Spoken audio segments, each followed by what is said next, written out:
Hello mga ka-classroom! For today's video, ito na nga yung second day ng ating student. So, good morning, good morning, good morning! Dito na nga din kami natulog sa shop para tabi-tabi kami. Anong oras na rin kami nagising dahil kagabi napuyat kami ni Lisa dahil sa sobrang pagod, nagpamassage pa kami. Ang usapan nga namin kagabi ay gigising kami ng alas 7 pero nagising kami mag-alas 11 na. Kaya ngayon ay nagmamadali kami mag-ayos. Kalipas nga ng ilang minuto ay dumating na rin yung first model ni Ma'am Christine. Ang gagawin niyang style ay doll eye. Sa second day niya ay hindi ko na nga siya pakikialaman pero nakabantay pa rin ako sa kanya para ma-check kung tama ba yung mga ginagawa niya o yung tama ang pagkilos. After 1 hour nga ay natapos din niya yung isang mata. Ang pinagawa ko sa kanya ay pinching or on the spot panning. At nagtatrabaho bilang isang retail marketing manager sa isang mobile brand.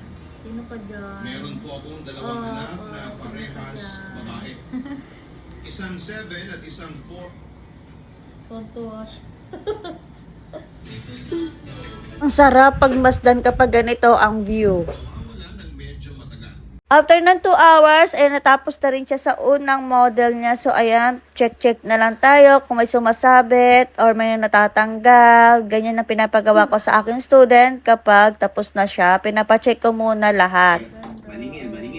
And here's the final look. O, diba? Sa part nung isa ay medyo nakapalan ni Madam. Dahil ngayong isang part nito ni Madam ay medyo manipis yung lashes niya. Unlike dito sa kabila. And first time niyang gumawa ng ganyan. Kaya ngayon yung student natin ay tuwang-tuwa na naman. Ito naman ang view niya kapag gumamit tayo ng macro lens. Ayan, kitang-kita yung mga details niya. Merong isang part na hindi niya masyadong nakapag -1. Basta alam niyo na yun. Kung gusto niyo malaman yung -1, mag-training na kayo sa Lash Room by Joanna Jill. Sa part na yan ay tinitignan ko na lang siya kung paano siya mag-video. Kung talaga bang nakuha niya yung turo ko sa kanya kung paano mag-video at kumuha ng picture.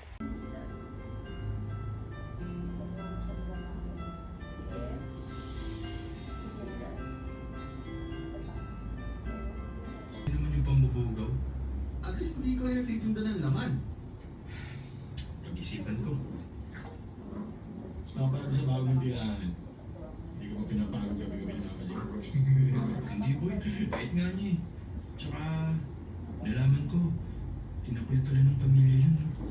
Oo. Kasi nga ba At ito na nga yung pinaka-last model niya. So, ang gagawin niya rito ay wispy. Pero yan, sa part na yan, meron pang lashes si model. Kaya tinuruan ko siya kung paano mag-banana fill. And nag-start na rin siya mag-prep. Inabantayan ko na lang din siya para matignan ko din kung tama ba yung mga ginagawa niya. Kung sa first training niya ay ma-apply niya ngayon sa second day niya. Anyway, i-share ko lang din sa inyo. Dumating na nga to si mother. Yung nagtatahi ng cover ng aming sopa. And nagpasukat na din kami para sa aming uniform. Unang sinukatan ay si Lisa. Nagpasukat na rin ako ng uniform. Syempre, kung meron sila, dapat meron din ako. Ang next naman na sinukatan ay si JM. Syempre, hindi mawawala yan. Yan pa ba? Walan na ko, wag lang yan. Charis.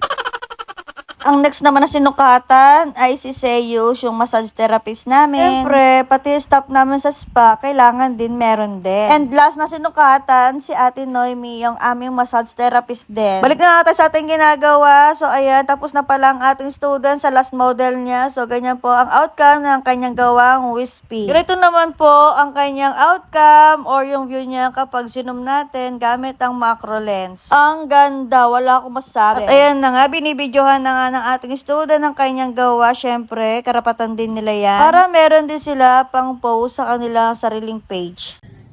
I mean, that entire chapter of my life, parang I've never prayed as much as... After training ay pictura na nga. Syempre, ayan, may tato siyang certificate.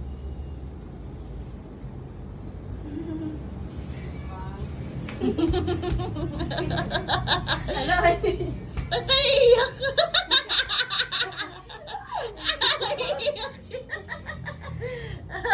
Sa part na nga na ito ay nagpapahinga na siya para umuwi. Si student ay from Laguna po, sobrang layo pero dinayo pa tayo. Kaya ngayon ay bibigyan ko siya ng freebies. Ito mama, para sa'yo. Freebies.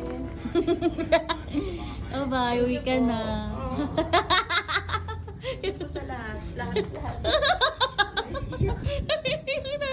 Certificate mo, oh.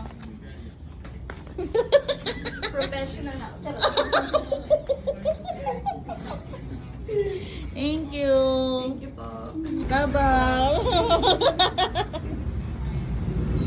Bye, ingat ka, ma'am. Bye.